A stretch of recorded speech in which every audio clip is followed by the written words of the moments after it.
c'est pas possible. C'est pas possible d'accepter. C'est un non-sens écologique, un non-sens économique.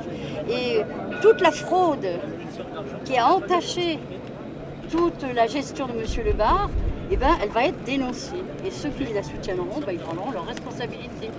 C'est pas possible autrement. Sinon, nous, les citoyens, on est que des cochons de payants. On nous demande de payer des impôts, de payer ci, de payer ça. Et puis, en fait, on n'a aucun droit. On n'est jamais considéré par les pouvoirs publics, ceux qui ont le pouvoir. Heureusement qu'on a des maires sur qui on peut s'appuyer. Parce que c'est vrai que ça devient catastrophique. Mais il y a une profonde colère de la population. Nous, ce qu'on a vu, c'est qu'en faisant signer ces pétitions, on a discuté sur ce qui ne va pas. Et les gens ont dit l'argent dans cette société qui écrase tout, ça ne peut pas durer. Et quand on a discuté avec Monseigneur Le Sceau, il a dit quelque chose que je partage totalement. Quand c'est l'argent qui domine, les humains sont des esclaves. Et bien cette société, avec le néolibéralisme qui détruit tout, il faut que ça s'arrête. Vous voyez, c'est pas possible.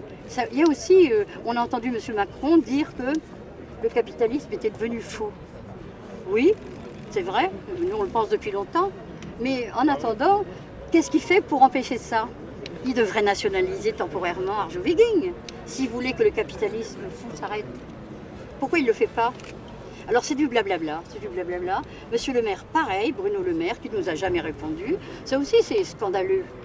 C'est scandaleux que des élus pour qui on a voté, une fois qu'ils sont élus, qu'ils ont le pouvoir, ils regardent là-haut, puis nous, on n'existe plus.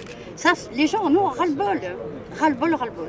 Et puis, c'est surtout le fond, la désindustrialisation de la France. Les Français n'en veulent pas.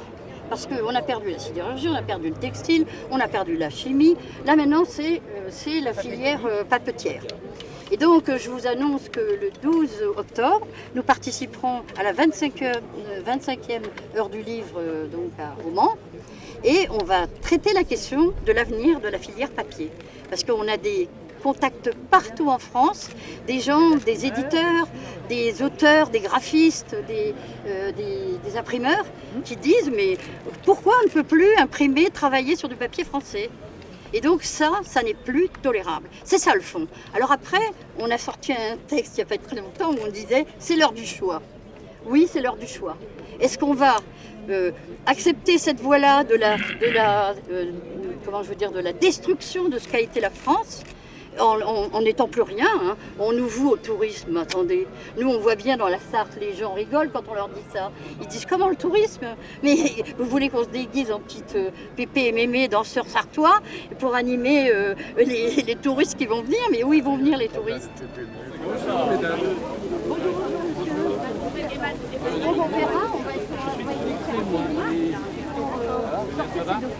Donc, une bonne fois pour toutes, si l'objectif de la politique française, c'est de construire un modèle européen basé sur l'organisation allemande des Länder, avec chaque pays de l'Union européenne, avec une spécificité, que tout le monde soit clair sur le sujet au niveau des politiques. Il faut arrêter de penser que les citoyens ne réfléchissent pas. Maintenant, je rejoins madame. Effectivement, l'objectif pour la France, c'est de garder le tourisme. J'adore Rouperou-le-Coquet. Je peux vous dire que Rouperou-le-Coquet by night, ça va pas nous attirer grand monde. Et dans nos campagnes, les gens vont vivre comment? C'est pas drôle. C'est pas drôle ce que je suis en train de dire. Je suis désolée. Ça vous fait sourire en anecdote. Moi, j'habite Beaumont-sur-Sarthe. C'est un tout petit patelin. Tous les commerces ferment.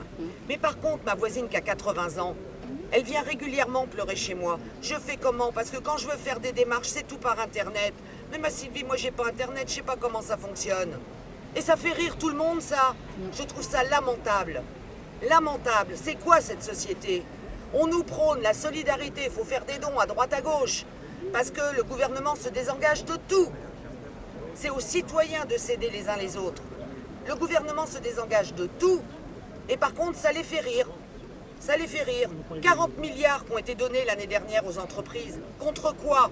Des destructions d'emplois. On paye les entreprises françaises pour détruire les emplois de la France. C'est scandaleux. Bravo.